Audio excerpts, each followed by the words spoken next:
Good afternoon, Suidlanders. How are you? Today is Friday, the 3rd of May 2024, and this is Suidlanders, the Week in Review. I'd like to begin by apologizing if the lighting in my little office is a bit strange. For some reason, I can't explain it. I've been struggling for ages with the lighting, which should be the same as ever. And I've ended up putting up 2 extra lamps that I never usually use, have never used before, just to try and compensate. And I haven't managed to strike the ideal balance, unfortunately. Today we'll begin by talking about the college protests that have been raging across the USA against Israel's conduct of the operation in Gaza. They began on the 17th of April at Columbia University in New York City, when a bunch of students set up a camp. There had been protests all the way along. They began quite shortly after Israel's retaliation for the 7th of October 2023 Hamas invasion of Israel. But on the 17th of April, a bunch of students at Columbia University set up a camp, a permanent or semi-permanent display of protest. Those camps and other more transient protests then spread to over 140 different colleges in 45 states of the USA. You'll know, of course, that the USA has 50 states, 48 contiguous states, that's to say states that are connected to one another or connected to a state that is connected to a state, 49 continental states, that is to say the 48 attached states plus Alaska that are on the same continent, and then if we include Hawaii out in the middle of the Pacific Ocean, 50 states altogether.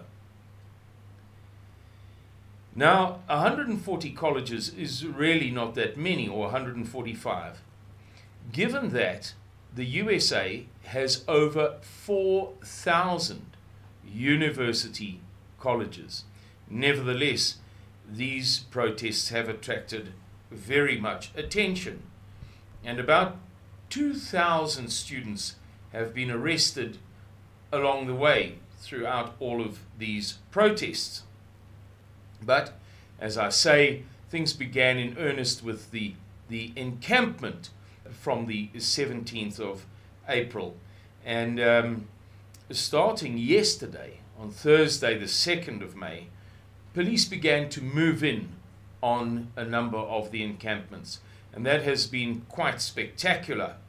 Now we hear that in compromise with the students, some of the universities are, for instance, divesting from Israel. So we have a very dynamic scenario among the youth of the USA and the universities regarding this ongoing Israel-Hamas saga.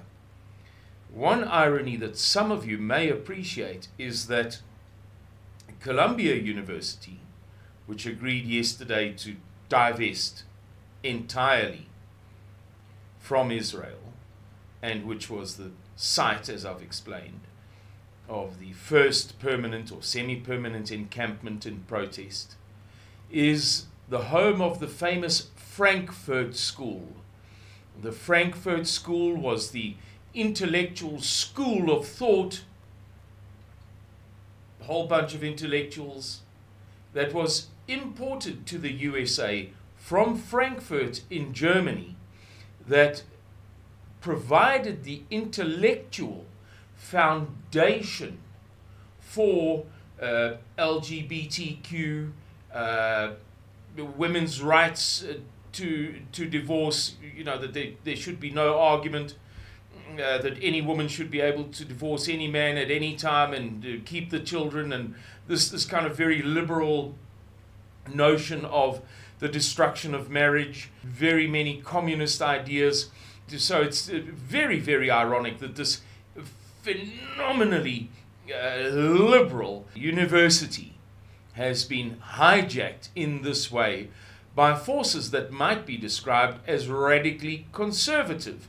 That is to say, the pro-Palestinian, pro-Islamic protesters in the universities. Although, of course, you and I know that many of them have pink hair and nose rings and so on. So it's a very confused idea on multiple levels. On a similar note, a very similar note, the US House of Representatives yesterday passed a bill, Thursday the 2nd of May, to clamp down on criticism of Israel. And I'd like to read to you an article in one particular website. It begins like this: Jews didn't kill Jesus. That's the headline. US House of Representatives. Jews didn't kill Jesus, US House of Representatives. Lawmakers, this is the subheadline, have broadened the definition of anti-Semitism in the latest legislation. The US House of Representatives has passed a bill which its authors claim is aimed at combating anti-Semitism in American universities. If signed into law, it would mean suggesting that Jesus Christ was killed by Jews could be classed as anti-Semitism.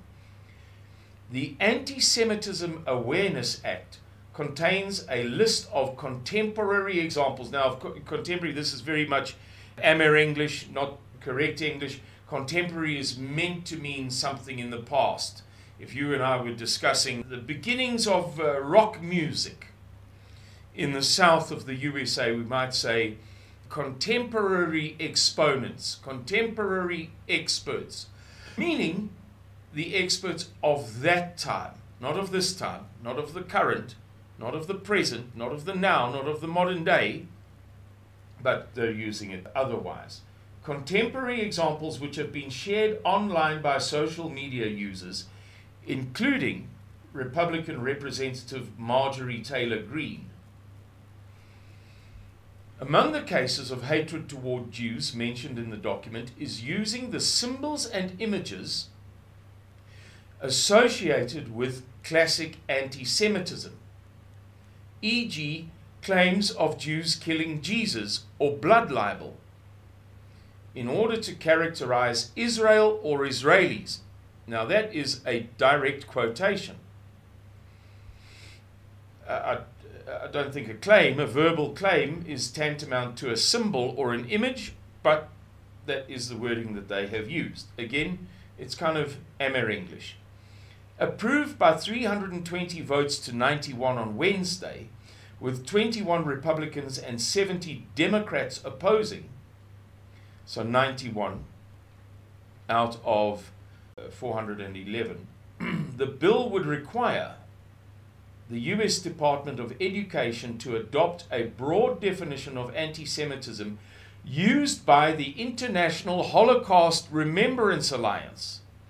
In other words, not an independent definition, a definition determined by a third party, which describes the phenomenon as certain perceptions of Jews which may be expressed as hatred towards Jews.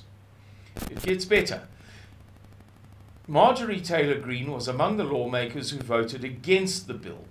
Anti-Semitism is wrong, she wrote on Twitter on Wednesday, but added that she would not support legislation. The vote was yesterday, Thursday the 2nd. She's writing the day before.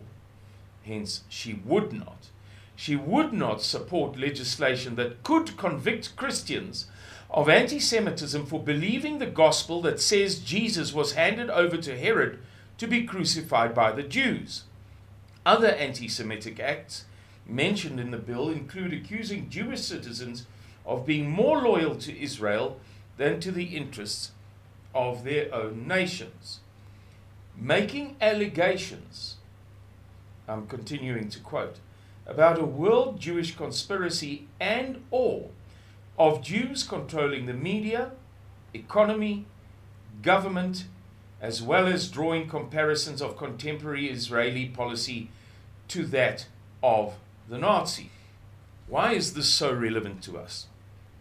It's very relevant to the conservative, Caucasian, Christian cause, of which Suidlanders is one of the world's foremost exponents. We are recognized worldwide as an entity devoted to the values, the core values of our civilization, such as were embodied, or as were embodied, in our great grandparents. And this, of course, challenges that head on. This legislation, which doubtless will spread from universities to schools, from schools to the workplace, from the workplace to the rugby field, the soccer field, the baseball field, the NBA basketball court, and then into the Supreme Courts of the United States, essentially means that I could be criminalized for professing or asserting a tenet of faith that is the foundational bedrock of Christianity, namely the idea that God created the world.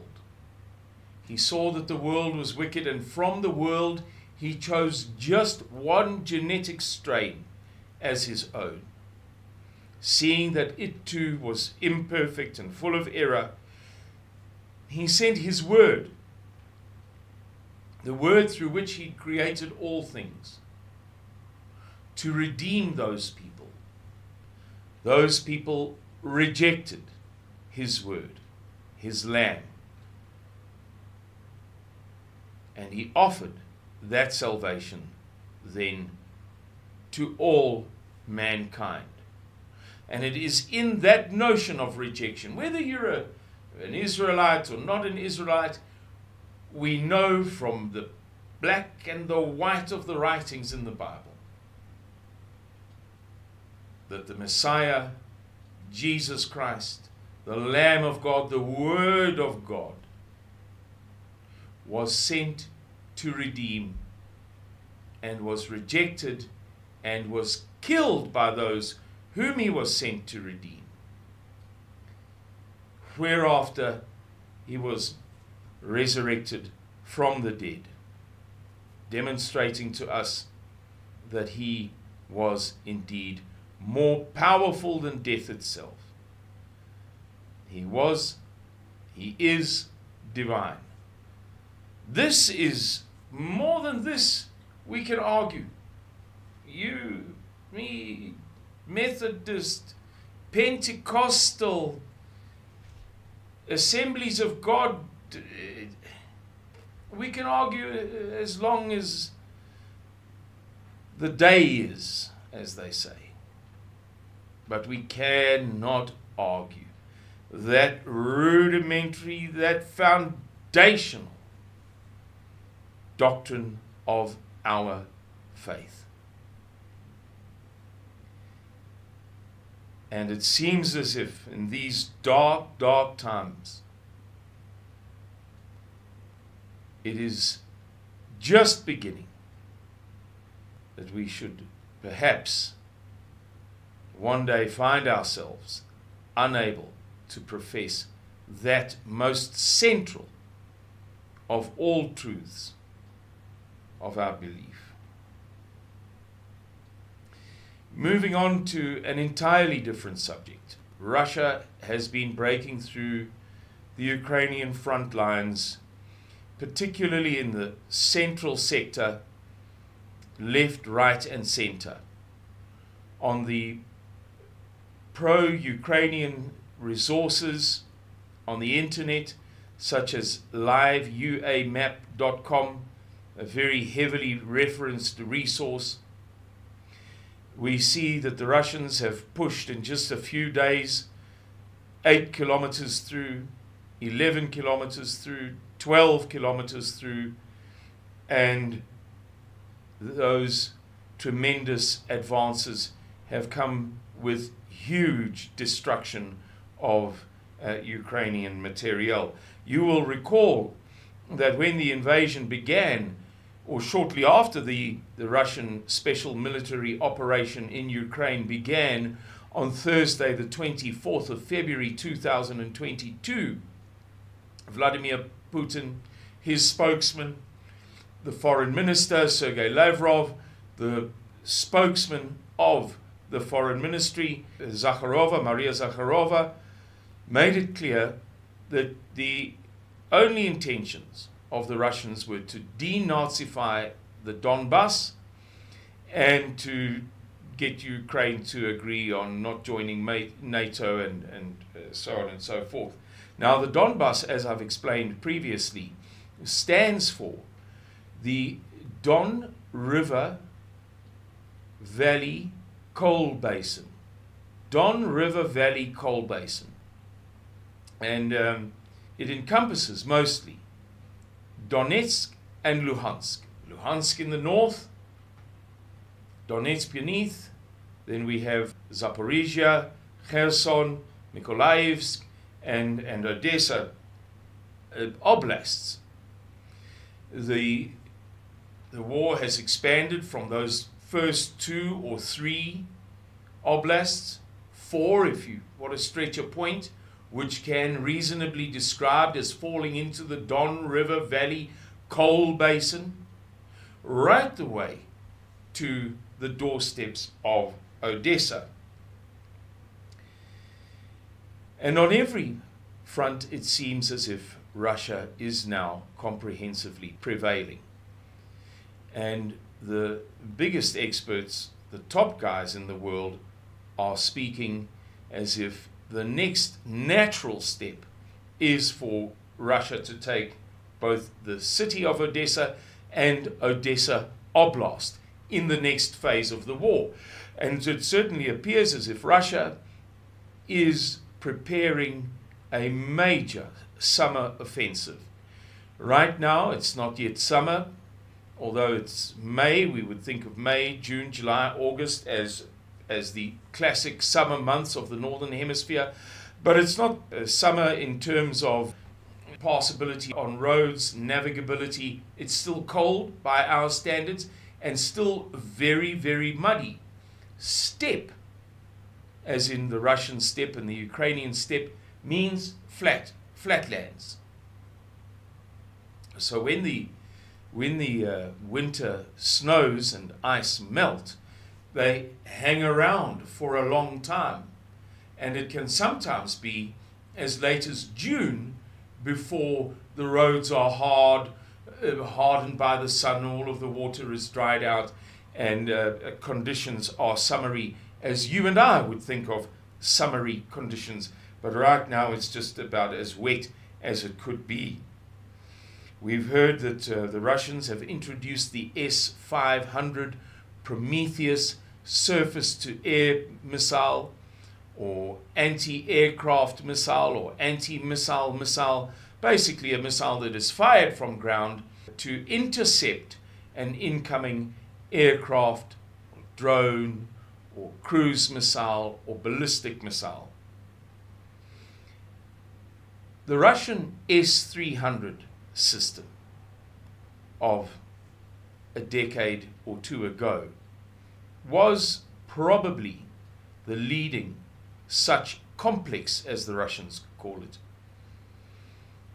It was then superseded by the S-400, which became hands down, indisputably, the leading complex of its sort when it was introduced. The S-500 takes that even further. Apparently, in recent days, the S-500 has shot down something like 11 ATACMS missiles. It is proving devastating to all that Ukraine is able to fire at Russia. So there appears to be some dominance. And the Russians are gloating in the fact. In fact, they erected a display in a park in Moscow showing off military equipment The exhibition will remain open for a month at World War II Memorial Site in Western Moscow. Believe it or not, they have erected a signboard that people are saying online, on social media, this can't be true, it's just too much. But at the entrance is a giant signboard saying that all Western, EU and NATO diplomatic and consular personnel may enter the display without standing in the queue. In other words, go to the front, flash your credentials, and we'll let you in, we'll let you cut the line. Russian dark humor, if ever there was. Last but not least, ladies and gentlemen, we'll speak briefly about African countries repatriating gold from the Federal Reserve in the USA. Senegal, Nigeria, and Ghana have already formally repatriated, asked for it back, gold that was in the safekeeping of the solid and reliable and trustworthy first world civilized Americans, because the entire world is losing a lot of confidence in the USA as it appears to be spiraling into madness. A number of other countries have submitted requests, and a number of other countries are discussing submitting those requests. And this, as minor as it may seem to you and me in the daily course of our events, I mean, who cares whether Senegal is getting its gold back? It's important because it's a symptom. It's a symptom of what the world is seeing happen in the USA in the 2020s, as we seem to slide, as we seem to be dragged by the hegemon, or hegemon as some people pronounce it, the hegemon of the Western world, that is to say the dominant force of the Western world, into LGBTQ, phenomenal levels of debt, unjustifiable wars based upon false pretexts, and the compulsory adoption of values that were hopelessly incomprehensible to our parents, values that our forefathers could never have dreamed of, are values that are now being rammed down our children's throats. And some countries, as I say, this is just one symptom, perhaps a small symptom. Some countries are beginning to say that is the spiral of madness. Frankly, we can be better trusted to look after our sovereign wealth than those guys with their $35 trillion debt and their fanatical obsession with political correctness. Ladies and gentlemen, thank you for watching this video. I hope that you found it informative. I hope that the links that we provide will be informative and entertaining to you. I wish you a blessed weekend. God bless all of you.